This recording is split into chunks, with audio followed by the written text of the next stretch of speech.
कैसा ये इश्क है।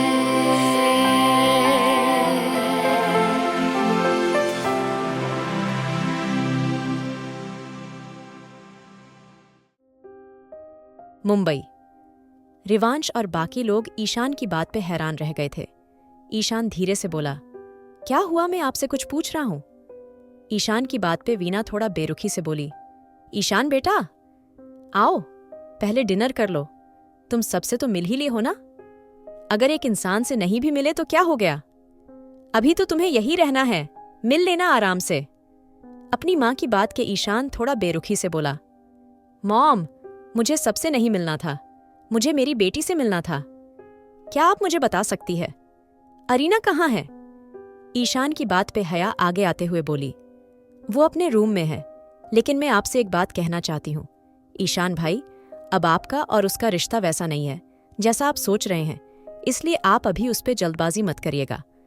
वो आपको अपना ले, क्योंकि उसको थोड़ा टाइम लगेगा। हया की बात पे ईशान धीरे से बोला, मैं जानता हूँ हया, इसलिए ही मैं सबसे पहले अपनी बेटी से मिलना चाहता था, ताकि उसके दिल में गलतफहमियों के बादल और ना रहें। लेकिन शायद मेरी मॉम तो कुछ और ही प्लान किए बैठी है। ईशान की बात पे वीना कुछ कहना चाहती थी, लेकिन तब तक ईशान जा चुका था। उसके जाने के बाद हया रिवांश को देखते हुए बोली, तुम्हें अलग से कहना पड़ेगा, मिल लिए ना तुम अपने बड़े पापा से, जाओ। अब रूहानी अकेली है। उसकी बात पे जैसे रिवांश का और दिमाग खराब हो गया था। वो सोफे पे फैलते हुए बोला, मैं तो यहीं हूं और मैं अपने कमरे को मिस कर रहा हूं, क्यों ना मैं आज यहीं सो जाऊं। उसकी बात पे हया गुस्से से बोली, रिवांश, तुम ये सब जानबूझ के करने की कोशिश कर रहे हो ना, लेकिन मेरी बात अच्छे से समझ लो, तुम कितनी कोशिश करो, तुम इस रिश्ते से नहीं भाग सकते। इसलिए बेहतर होगा चुपचाप रूहानी के पास जाओ। हया की बात पे मन्नत जी भी रिवांश के पास आते हुए प्यार से बोली, हाँ बेटा, तुम्हारी माँ सही कह रही है। देखो, तुम उससे कितनी ही नफरत क्यों ना करो, लेकिन तुम इस बात से तो नहीं भाग सकते ना, वो तुम्हारी बीवी है, और बीवी होने से वो एक औरत है, तो उसकी सेफ्टी की जिम्मेदारी तुम्हारे पास है। मन्नत जी की बात पे रिवांश चिढ़ते हुए बोला, दादी प्लीज, मैं उसको गुंडों के बीच छोड़कर नहीं आया, अपने पेंट हाउस में छोड़कर आया हूं, और वहां कितनी सेफ्टी है आप बहुत अच्छे से जानती हैं। रिवांश की बात पे मन्नत जी धीरे से बोली, पर बेटा, तुम्हारा पेंट हाउस पूरा ग्लास से बना हुआ है, और तुम अच्छे से जानते हो रात को वो जंगल कितना खतरनाक लगता है, रूहानी कितना डर रही होगी। जाओ तुम, अब घर जाओ। अपनी दादी की बात पे रिवांश बिना कुछ कहे उठ गया था और बाहर निकल गया था। उसके जाने के बाद हया धीरे से बोली, माँ, मुझे तो कुछ समझ नहीं आता, रूहानी की जिंदगी जैसे गुजरेगी मेरे इस बेटे के साथ। मैं चाहती हूँ उनके बीच हद से ज्यादा प्यार हो जाए, लेकिन उस राव्या नाम की मुसीबत ने सब बर्बाद कर दिया। मुझे बिल्कुल उम्मीद नहीं थी वो मेरे बेटे को इस तरह अकेला छोड़ के जाएगी। मेरे बेटे की जिंदगी बर्बाद कर दी उसने।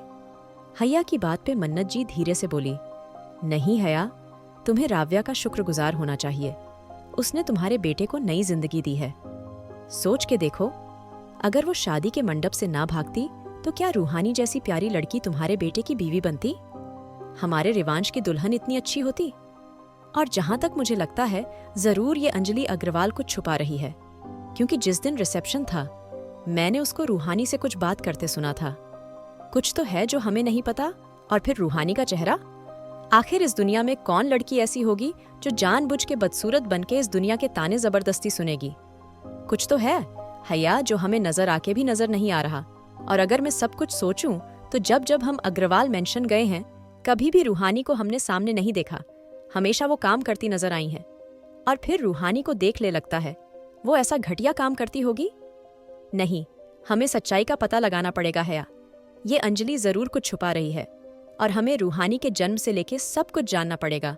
अब रूहानी शेखावत परिवार की बहू है, और अब वो हमारे परिवार की सदस्य है। आने वाले टाइम में वो शेखावत परिवार के वारिस को जन्म देगी, और मैं चाहती हूँ हम अंजलि की चाल यहीं रोक दें, क्योंकि कभी अगर राव्या वापस आई तो वो फिर से कोशिश करेगी रिवांश को पाने की, और रिवांश पागलों की तरह उसके पीछे जाएगा। मन्नत जी की बात हया को भी सही लगी थी। वो कुछ सोचते हुए बोली, माँ, ये बात तो सही है, लेकिन हम सब पता कैसे लगाएंगे? रूहानी के यहाँ आने के बाद हमारे संबंध अग्रवाल परिवार से कुछ खास नहीं है, तो हम ये सब? हया की बात पे मन्नत जी धीरे से बोली, सब कुछ हो जाएगा। हया तुम बस यकीन रखो। मन्नत जी की बात पे हया धीरे से बोली, थैंक यू सो मच माँ, आपने रूहानी को अपनाया और उसके दर्द को भी समझा। हया की बात सुन के मन्नत जी धीरे से बोली, उसको तो मुझे अपनाना ही पड़ता है। मैं उसकी मासूमियत को कब तक नजरअंदाज करती? मन्नत की बात पे हया मुस्कुराने लगी थी। Penthouse. रात का 1 बज चुका था और रिवांश की कोई खबर नहीं थी, जबकि रिवांश जन्नत विला से 10 बजे ही निकल चुका था और वहां से यहां तक का रास्ता 1 घंटे का था, वो भी जब अगर ट्रैफिक ज्यादा हो। और अब रात के टाइम में इतना ट्रैफिक भी नहीं होगा। तब भी रिवांश अभी तक नहीं आया था। रूहानी अकेली मेन हॉल में बैठी थी। उसके पास करने को कुछ नहीं था, तो उसने खाना बना दिया था। उसको पता था रिवांश उसके खाने की बुराई ही करेगा, लेकिन फिर भी उसको एक उम्मीद थी और उसने काफी सारी चीजें बनाई थीं। लेकिन इतना काम करने के बाद भी वो अकेली बोर हो रही थी। उससे पर्दे भी बंद करने नहीं आते थे, क्योंकि वो तो रिवांश किसी रिमोट से करता था और अब बाहर का जंगल उसको डरने पे मजबूर कर रहा था। ऊंचे ऊंचे पेड़ जो अब हिल रहे थे, जैसे तेज हवा चल रही हो। घर की लाइट भी फ्लिकर कर रही थी। रूहानी को अब सच में डर लगने लगा था। वो बस उम्मीद कर रही थी रिवांश कैसे भी करके आ जाए, क्योंकि भले वो उससे कितनी नफरत करता हो, लेकिन वो इस बात को झुठला नहीं सकती थी। रिवांश को देख के उसको अच्छा लगता था, उसको सेफ फील होता था। रिवांश की मौजूदगी से उसको इतना पता था रिवांश की परवरिश किसने भी करी हो, वो उसको जुबान से कितना टॉर्चर करे, लेकिन उसके अंदर हया और रुद्राक्ष का खून है। वो कभी ऐसी गलत हरकत नहीं करेगा जिससे कभी उसको पछतावा हो।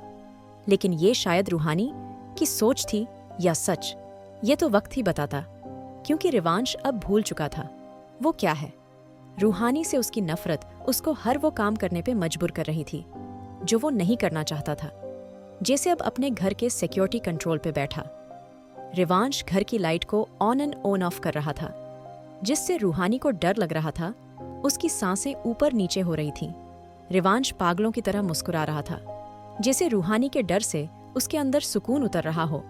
उसने घर की लाइट का मेन स्विच ऑन कर दिया था और अचानक ही घर में अंधेरा फैल गया था। अब तो जैसे वो पेड़ और ज्यादा डरावने लग रहे थे। रूहानी के पास फोन भी नहीं था। वो दरवाजे की तरफ भाग रही थी, लेकिन उसको दरवाजा कहीं नजर नहीं आ रहा था। इतने अंधेरे में उसको क्या ही नजर आता, और ऊपर से उसको नहीं पता था कैंडल कहाँ रखी है, क्योंकि उसको हरगिज उम्मीद नहीं थी पहले ही दिन यहाँ की लाइट चली जाएगी। वो डरते हुए इधर उधर देख रही थी और रिवांश उसकी हालत के मजे ले रहा था। अब वो इस घटिया लड़की को ऐसे ही टॉर्चर करने वाला था। उसने उसके प्यार को छीना था, उसकी जिंदगी को उससे दूर करा था। अब वो भी पल पल उसको तड़पाने वाला था। यही सोच के रिवांश ने फिर से घर में लगे सिक्योरिटी कैमरे से घर को देखा था, लेकिन अब रूहानी गायब थी। रिवांश हैरानी से हर जगह चेक कर रहा था, लेकिन रूहानी कहीं नजर नहीं आ रहा था। और फिर अचानक ही उसके दिमाग में कुछ आया था और वो मेन स्विच लगा के पागलों की तरह अपने पेंट हाउस की तरह दौड़ा था। उसने जल्दी से की से दरवाजा खोला था और अगले ही पल वो घर के अंदर था, लेकिन लाइट अब तक नहीं आई थी। वो अपने फोन को लाइट से रूहानी को ढूंढ रहा था, लेकिन रूहानी कहीं नजर नहीं आ रही थी। और फिर उसने बिना कुछ सोचे बेडरूम की तरफ दौड़ लगा दी थी। वहीं रूहानी अब धीरे धीरे बालकनी की तरफ आ गई थी। बालकनी का दरवाजा खुला हुआ था, जो को उसने ही खोला था। रूहानी धीरे धीरे कदम बढ़ा रही थी। इस बात से अनजान आगे सिर्फ खतरा है, क्योंकि वो रेलिंग के पास खड़ी हुई थी और जैसे ही वो एक कदम और आगे बढ़ाती, किसी ने उसको अपनी तरफ खींच लिया था। इससे पहले रूहानी कुछ समझ पाती, लाइट आ चुकी थी और उसके सामने वही नीली आंखें थीं, जहां बहुत हल्की सी फिक्र थी। रिवांश का हैंडसम चेहरा रूहानी के काफी करीब था। पहली बार रिवांश को अपने इतने करीब देख रूहानी की सांसें अटक गई थीं। वो भूल चुकी थी थोड़ी देर पहले वो किस सिचुएशन में थी। रिवांश उसकी खुद से दूर करते हुए बोला, दिमाग खराब हो गया तुम्हारा?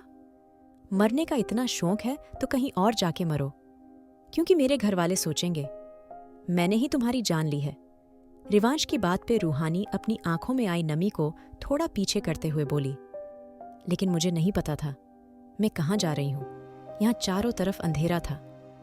रिवांश और मुझे अंधेरे से डर लगता है, बहुत ज्यादा डर। उसको याद था कैसे बचपन से अब तक उसकी गलती पे अंजलि उसको अंधेरे में बंद कर दिया करती थी। उसकी बात सुन के रिवांश गुस्से से बोला, ये मेरी प्रॉब्लम नहीं है, लेकिन अगर तुम्हें मरने का इतना शौक है तो प्लीज जाके कहीं और मरो, क्योंकि मैं नहीं चाहता तुम्हारी वजह से मेरे घर वाले मुझसे नफरत करें। इतना कह के रिवांश गुस्से से कमरे के अंदर चला गया था। रूहानी हर बार की तरह उसकी बातों से बस अपने आंसू पोंछ के रह गई थी। रूहानी धीरे से कमरे के अंदर आते हुए बोली, मैंने तुम्हारे लिए डिनर बनाया है, क्या तुम डिनर नहीं करोगे? रूहानी की बात पे रिवांश आराम से बोला, तुम्हें मेरी बीवी बनने की जरूरत नहीं। रिवांश की बात पे रूहानी धीरे से बोली, मैं हूं रिवांश, तो मुझे बनने की जरूरत नहीं, लेकिन अगर तुम चाहते हो मैं तुम्हारी बीवी होने के फर्ज ना निभाऊं तो ये मुझसे नहीं हो पाएगा। अगर तुम मेरे हाथ का बना कुछ नहीं खाना वो तुम्हारी मर्जी है, लेकिन मैं अपने सब फर्ज निभाऊंगी।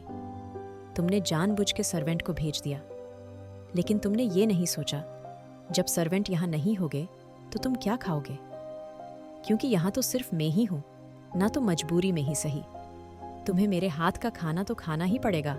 रिवांश कितना भी कोशिश कर ले, लेकिन वो अपने गुस्से में ये बात भूल गया था।